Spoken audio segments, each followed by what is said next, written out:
బాబా మన మధ్యలో ఉండి మనకి ఎంతో ఆశీర్వాదకరం. మధుమయ వచ్చి ఒక 2 నిమిషాలు శుభాలు తెలియజేయవలసిందిగా ప్రభుపేట సమయిస్తూ ఉన్నాను.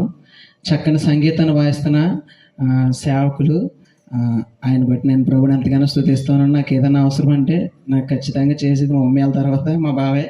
నన్ను ఎంకరేజ్ చేసేది కూడా మా మమ్మీ వాళ్ళ తర్వాత మా బావే. అందుని బట్టి నేను దేవుని ఎంతగానో స్తుతిస్తూ ఉన్నాను. హల్లెలూయా. ఈ మంచి సమయాన్ని బట్టి ప్రభుని స్తుతిస్తున్నాను. Happy Christmas, merry Christmas. క్రీస్తు నేడు పుట్టెను, క్రీస్తు నేడు పుట్టెను. హల్లెలూయా. మరి లైఫ్ చేంజెస్ చర్చ్ వారు నిర్వహిస్తున్న ఈ గ్రాండ్ క్రిస్మస్లో నేను కూడా పాల్పంపులు పొందడం చాలా సంతోషం. వేదిక మీద ఉన్న సాకులకు కూడా ప్రత్యేకమైన వందనాలు తెలియజేస్తున్నాను. మరి వారి ముందు మాట్లాడడానికి కొద్దిగా టెన్షన్గానే ఉంది. అయినప్పటికీ దేవుడిచ్చిన మహాకృపను బట్టి పిల్లరా, యేసుక్రీస్తు ప్రభు ఈ లోకానికి మనందరి కొరకు దిగి రావడం ఒక సంతోషకరమైన పండుగగా మనం అందరం జరుపుకుంటున్నాం.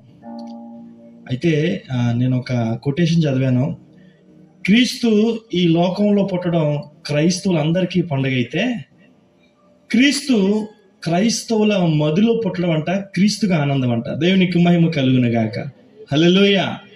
క్రీస్తు ఈ భూలోకంలో పుట్టడం క్రైస్తవులందరికీ సంతోషకరం అయితే, దేవునికి సంతోషం ఏంటో తెలుసా? ఆయన మనందరి హృదయంలో పుట్టడం ఆయనకి సంతోషం. దేవునికి మహిమ కలుగును గాక. హల్లెలూయా. కాబట్టి భూమి మీద ప్రభువును సంతోషపెట్టే రీతిలో ప్రతి క్రైస్తవుడు బ్రతకాలి. ప్రభుని ఆనందింప చేయడానికి మనం అందరం కూడా ప్రయత్నం చేయాలి. ఆయన సంతోషించాలంటే క్రిస్మస్ పండుగ ఒకటే చేయడం కాదు, కానీ క్రీస్తు మనందరిలో జన్మించగలిగితే అది మనకు ఆశీర్వాదం. అదంట పరలోకంలో ఒక గొప్ప పండుగ అంట. దేవునికి మహిమ కలుగును గాక. క్రీస్తు క్రైస్తవుల మదిలో, ఒక విశ్వాసి మదిలో జన్మించడం అంట పరలోకంలో పండుగ. దేవునికి మహిమ కలుగును గాక. హల్లెలూయా.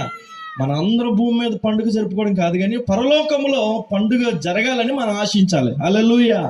కాబట్టి పరలోకంలో పండుగ జరగాలంటే ఖచ్చితంగా మనందరి మదిలో యేసుక్రీస్తు జన్మించాలి. హల్లెలూయా.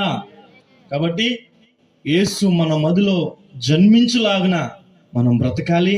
ఆయన జననానికి, ఆయన జన్మించడానికి సిద్ధ మనసు కలిగిన హృదయాలుగా మన హృదయాలన్నీ మార్చబడాలని 2024 సంవత్సరంతో ప్రభు మనల్ని కాచాడు. నూతన సంవత్సరం కూడా మన ఎదురుగా ఉంది. కాబట్టి దేవదేవుడు తన దివ్యమైన కృపతో నిత్య నూతనంగా మనందరి జీవితాల్లో జన్మించి దేవుడు మనల్ని అందరినీ ఆశీర్వదించి నూతనమైన కృపనిచ్చి మనల్ని బలపరచును గాక. Amen, amen. Thank you.